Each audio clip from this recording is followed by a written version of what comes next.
Second part of the Tierlist update, now talking about Mastermind options and Legion spell.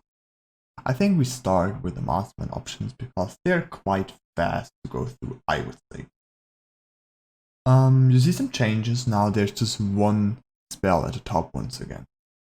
Last patch, or last update, we had Chaos still being rank 1, and Chaos is still very, very strong, but this 5 income now are just making it a strong spell and not as OP anymore. It is still very strong, don't get me wrong, but Greed is by far the best if you just want to keep your variance low and still want to have a solid opener, right?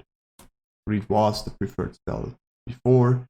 We had just a Nova Cup I casted with Penny 1 week ago, and we saw almost only Greed as the preferred choice of all. I think this just indicates that players want as low variance as possible, but therefore the best spell that gives you this opportunity. This is obviously great. You have high income and you get 10 fighters to choose from plus a reroll, which is the thing you had always the last 1.5 years. So this is the go-to stuff for everybody. Chaos, as I just named, is still very strong, but the variance is just too high, and with the same income like Greed, you usually choose the way to go less variance, because even though games tend to go very long and you would like to have those late game units, you still want a well-rounded role, and it's a lot more likely to find it like this with the role you have, because in advance you want to know where's the weak waves, where do you need cover from your mate, and what's your opportunities to shift and to build. With Chaos you never have this, and all those indicators lead towards Greed dominating over Chaos. Same with the Castle. I personally rank Castle still very high because games tend to go long, as mentioned before, and if you have a solid early game, obviously you will usually play one worker less than with a Greed opener because you lack some income.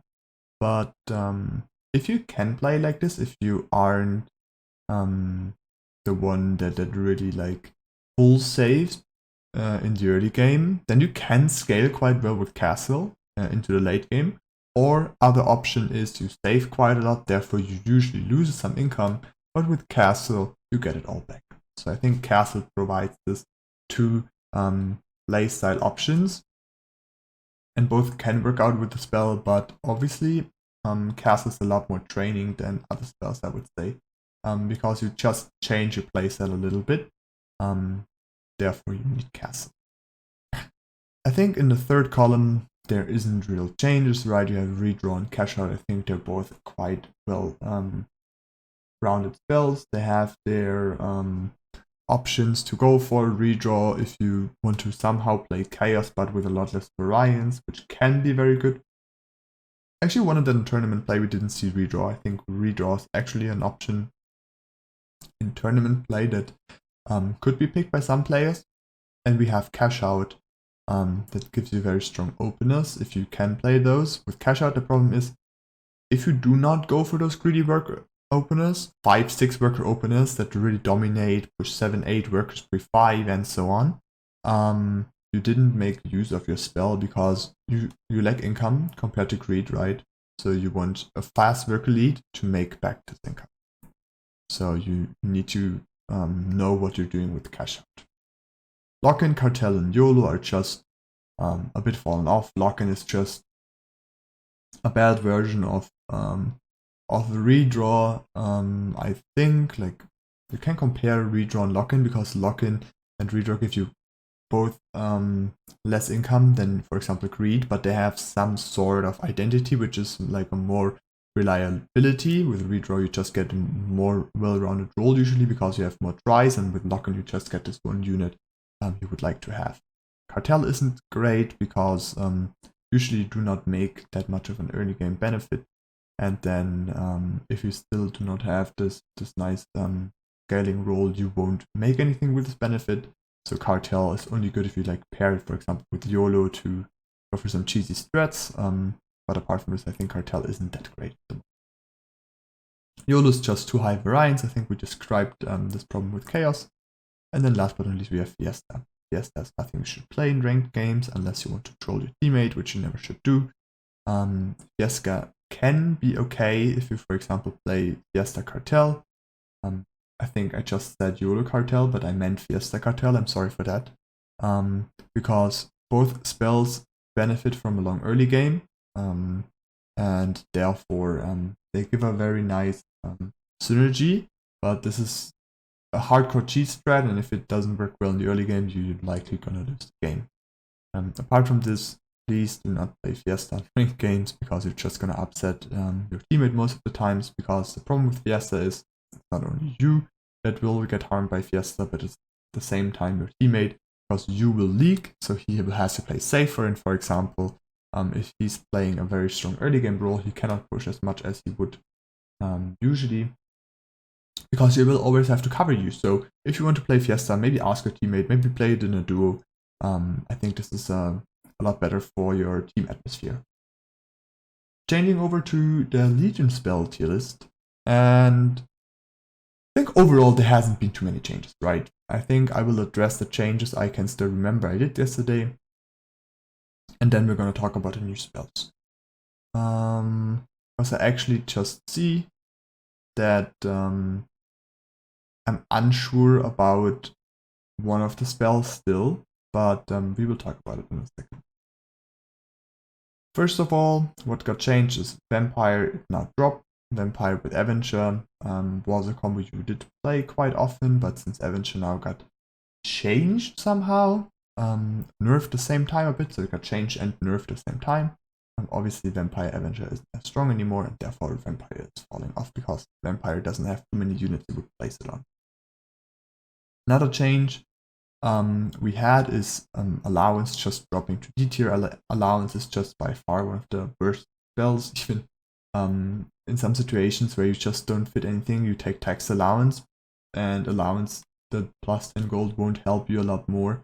If you don't need the golden 10, Tax Allowance is almost as good. So there should be a bigger difference between Allowance or Tax Allowance, or what a lot of players wish, and I count myself in on that. Allowance should be the default vanilla 4th spell in every game, just because it is definitely not outstanding strong.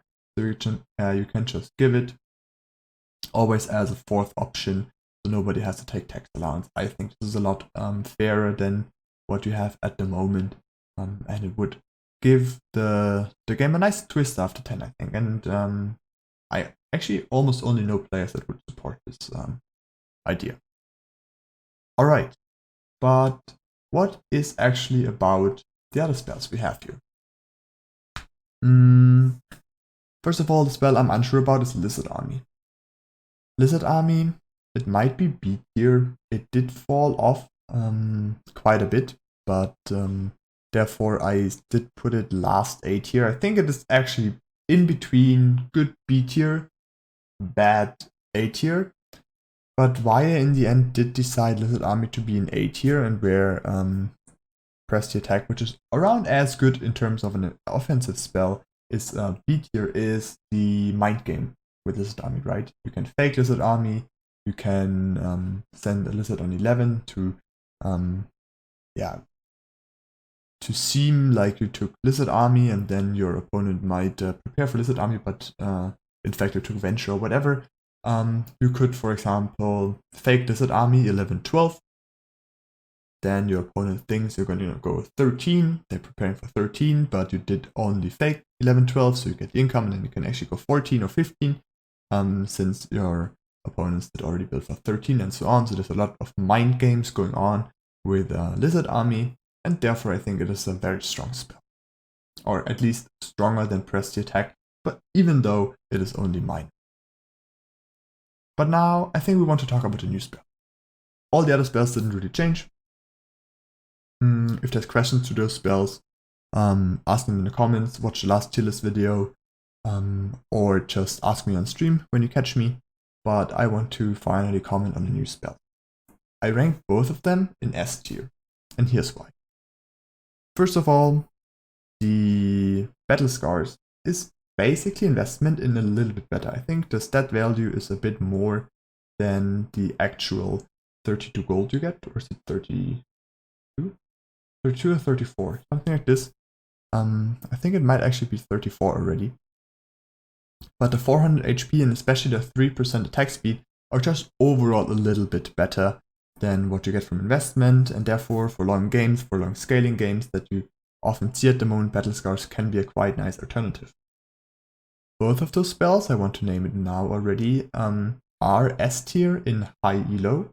I think they both perform a lot worse in lower elos, while Battle Scars is still performing quite nice, but especially Divine Blessing is performing a lot better in high elo than it would in other elo ranges. Why is Battle Scars performing better in high elo? Because high elo players are maybe able to position units they want to get Battle Scars on in a way they tank more on ways where they know they don't get a cent. So if they're not in danger to leak, you can position some of your units in a way that they are getting affected by Battle Scars. If you buff such a unit with Battle Scars that you want it on, especially the attack speed is always the meta that you want to have in those cases, Battle Scars can be quite nice and can be very efficient. Apart from this, as I said, long scaling games, the stats are a bit better than investment, and especially when you have rules that are a lot of DPS heavy, you're gonna get some nice little buffs. Now Divine Blessing. I think this spell's a lot more complicated, even though the explanation isn't gonna be that complicated. You get a huge amount of HP, like 1.75 times the HP font Titan, and I mean Titan isn't great at all, but this bunch of HP is. Plus you're gonna get 18% attack speed. That is an MPS buff for free. But why is it that strong, and especially why is it that strong in the high elo lobbies? First of all, the stats just give you such a power creep that this is probably the best spell to hold big sense coming on 11 and 12. Usually with Lone, yes, you can build up this one unit that you need, for example, Haven, the Red Eyes, whatever. But with Divine Blessing, you can get, or you can create this monster unit you really need for those waves. Obviously, you will need the right target to put it on. And it is a lot more a high elo spell, or a spell for people that are quite good in positioning, because of the fact that you lose Divine Blessing as soon as the unit dies, you put it on. So even though it is a nice holding spell, you want to place it on a unit that won't die. And therefore, a lot of positioning knowledge is needed, and a lot of positioning skill is needed. So if you play Divine Blessing in lower elo, don't get me wrong, the spell is still very strong, especially if you want to cover, or you need it to have this big send you gotta hold. But be aware of the fact that it could very well happen that your unit with it dies because of positioning mistakes that obviously happen in high elo as well, but obviously they're a lot less likely there. Sorry for that twice, obviously, just now. That is why I ranked those two spells at high S tier. The Divine Blessing is a bit behind the Battle Scars because of this skill gap. I wanted to show it a bit in the tier list. But that's about it for the moment. Once again, if there's questions about the tier list here, let me know in the comments. Let us discuss there or in my streams. I hope you enjoyed this update. And yeah, good luck in your ranked games. See you next time. Bye bye.